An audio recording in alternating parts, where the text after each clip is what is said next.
أهلا بيكم في الحلقة الثالثة من سلسلة الحياة الزوجية. النهاردة هنتكلم عن حاجة بتحصل لكل الأزواج. كل طرف منهم قلبهم بيبدأ يبعد شوية بشوية، مش بسبب الخلاف كبير، لكن بسبب حاجات صغيرة وغريبة.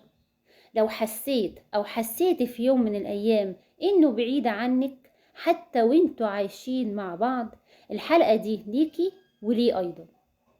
أول حاجة لازم نعرفها وهي الروتين اليومي الصامت. الروتين اليومي ممكن يقتل الحب بدون ما نحس. هحكي لكم مثال واقعي. زوجة بتجهز الفطار لزوجها يوميا، لكن الزوج أصلا مش شايفها. بيقعد يفطر معاها، ولكن هو باله وعقله وعيونه مشغولة على الموبايل، مشغولة على التلفزيون، أي حاجة مشغول فيها، بس بعيد عن زوجته. حتى ما بيعرفش يقولها كلمة شكر. بعد يوم، اتنين، اسبوع، اسبوعين، الزوجة بتحس بالإهمال وقلبها بيبدأ يبعد واحدة بواحدة، والزوج مش عارف ولا فاهم ليه قلبها بدأ يبعد عنه. طب ايه الحل يا مها؟ الحل في كلمة بسيطة أو نظرة تقدير يوميا تكفي للحفاظ على دفء العلاقة. هقول لكم كمثال. جهزت الفطار أو عملت لك حاجة حلوة، أيا كان الحاجة الحلوة هي ايه، قول لها شكرا، تسلم ايدك، ربنا يبارك لي فيكي، انتي نور عينيا. قول لها كلمة شكر، مش هتخسر حاجة، كلمة بسيطة بالنسبة لك ولكن عندها حاجة كبيرة قوي، وبتخلي العلاقة فيها دفء ورحمة. وانتي كمان يا حبيبة قلبي، لما جوزك يعمل لك حاجة قولي له شكرا، قولي له كلمة تقدير، قدريه، كبريه، قولوا ربنا يبارك لي فيك، ربنا يديك الصحة، ربنا تسلم ايدك. ادعي له، ادعي له قدامه، قولي له شكرا. كلمة شكرا هي كلمة انت شايفاها بسيطة، ولكن هي لها تأثير فعال في قلبه. وانت كمان لما تقول لها كلمة شكرا لها تأثير. ربنا قال لئن شكرتم لأزيدنكم. اشكرها، انت لو ما شكرتش اشكر ربنا الأول عن هي عملت حاجة زي كده، واشكرها هي ايضا. في حد فيكم هيقول ايه؟ طب انا هشكرها ليه؟ ما هي كده كده لازم تعمل الاكل، ولازم تحضر لي الفطار، ولازم تظبط، ولازم تعمل، ده فرض عليها. لا يا حبيبي، في غيرك ما بيلاقيش كده. في غيرك بيصحى من النوم بيلاقي زوجته نايمة وبيمشي على الشغل. في غيرك بيرجع من الشغل ما بيلاقيش الاكل لسه جاهز. فانت تحمد ربنا اولا وتشكر ربنا اولا، وتاني حاجة تشكر زوجتك وتظهر لها ان انت ممتن ليها. هندخل في الحاجة التانية، الجروح القديمة. أحيانا البعد بيبدأ بسبب جروح قديمة ما اتحلتش، بسبب جروح قديمة ما اتعالجتش، بسبب جروح قديمة ما اتلمتش. هقول لكم مثال واقعي. موقف مثلا حصل من سنة أو سنتين، أيا كان السنين، بين الزوج والزوجة، والزوجة متضايقة ولحد دلوقتي وهي مش الموقف لسه في ذهنها، الموقف لسه مأثر فيها. لو حصل اي موقف جديد بتجيب القديم على الجديد، وبتنكد على نفسها وعلى البيت وعليك وعلى كل العالم. الزوج بيحس انها متضايقة من غير سبب، فبالتالي بيبدأ يبعد عنها تدريجا. هو بيقعد بيقول بقى هي ايه، هو حصل ايه اصلا عشان تعمل ده كله؟ هي متضايقه ليه؟ ده حاجه صغيره، حاجه بسيطه يعني. هي ليه متضايقه؟ هي ليه قاعده كده منكده عليها، على نفسها وعليا وعلى البيت ليه؟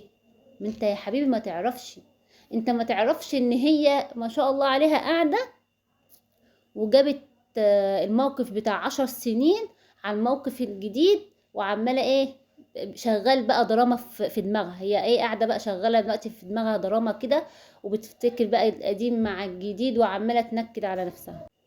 والراجل كمان برضو، الراجل كمان ممكن تكون زوجته ما عملتش حاجة او حاجة بسيطة جدا، وتلاقيه خد جنب كده وزعلان وما بيتكلمش طب ليه؟ او انا عملت حاجة عشان تزعل مني؟ هو انا عملت حاجة كبيرة انك انت تفضل قاعد زعلان مني وما تتكلمش معايا؟ يا حبيبتي ما انت برضك ما تعرفيش ان هو اصلا مخزن، ما تعرفيش ان هو الموقف اللي انت عملتيه ده في بقى مواقف قبلها كتير هو مخزنها، هو عمال يخزن يخزن، وانت خلاص بقى. ليه بقى ليه بقى بيحصل كده؟ لانكم انتوا المفروض يوميا اي موقف يحصل بتصفوا، بتحلوه، تتكلموا فيه. يعني انت المفروض دلوقتي وانت المفروض دلوقتي يا حبيبتي تقعدوا مع بعض بكل هدوء وبكل احترام وبكل تقدير. قولي له انا بحبك، انا مقدراك، انت نور عينيا، وانت كمان قول لها الكلام الحلو ده. وبعد كده قول لها في موقف حصل منك 1 2 3، انت كان قصدك ايه؟ وانت كمان قولي له في موقف انت عملت 1 2 3، انت كان قصدك ايه؟ افهموا بعض. هو ممكن ما يكونش قصده حاجة خالص ولا قصده يجرحك، وانت كمان وانت كمان هي ممكن ما يكونش قصدها تجرحك، ولكن لما انتوا سكتوا وكل واحد خد الموقف وركن على جنب ما اتكلمش فيه، فالشيطان وسوس له حاجات تانية بقى وخلاه توقع وخلاه تخيل حاجات تانية، وانت ايضا برضه. فالمفروض تقعدوا مع بعض بكل هدوء بكل احترام وتحكوا الموقف اللي هو الاساس، جيبوا بقى الجذر. ما هو مش كل بقى موقف جديد هنقعد بقى ننكد على بعض، لا احنا عايزين نقعد مع بعض ونجيب بقى جذر المشكلة. اقعدوا مع بعض تجيبوا جذر المشكلة. ارجعوا ان شاء الله حتى بعد من 20 سنة حصل 1 2 3، وصفوها عشان لما يحصل موقف جديد هيبقى خفيف، مش هتكملوا ثواني وتتصالحوا. يبقى الحل ان انتوا تقعدوا تتكلموا في المواقف القديمة وتحلوها. طيب، تالت حاجة اختلاف طرق التعبير عن الحب.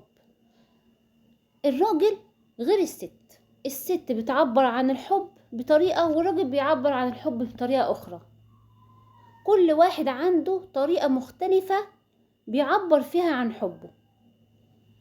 الراجل دايما بيعبر عن الحب بالعمل، زي مثلا يرتب معاك البيت، مثلا يساعدك، يجيب لك طلبات، هو بيحبك. هو مش لازم يقولك انا بحبك، هو عنده ان هو ساعدك، هو كده بيحبك. عنده ان هو جاب لك الطلبات، هو كده بيحبك، ما يستغناش عنك. بس يا حبيبي، المرأة عندها ايوه الحاجات دي حلوة وكل حاجة وفوق راسها، بس هي برضك محتاجة انك انت تتكلم، تنطق يا عم، انطق. قول لها بحبك، قول لها كلمة حلوة، اهتم بيها، غازلها. محتاجة حضن، محتاجة يعني أكيد فاهمين. لأن هي المرأة كده، هي طبيعتها كده، هتجيبها شمال لمين، هي لازم تتكلم، لازم تسمع، لازم تسمع.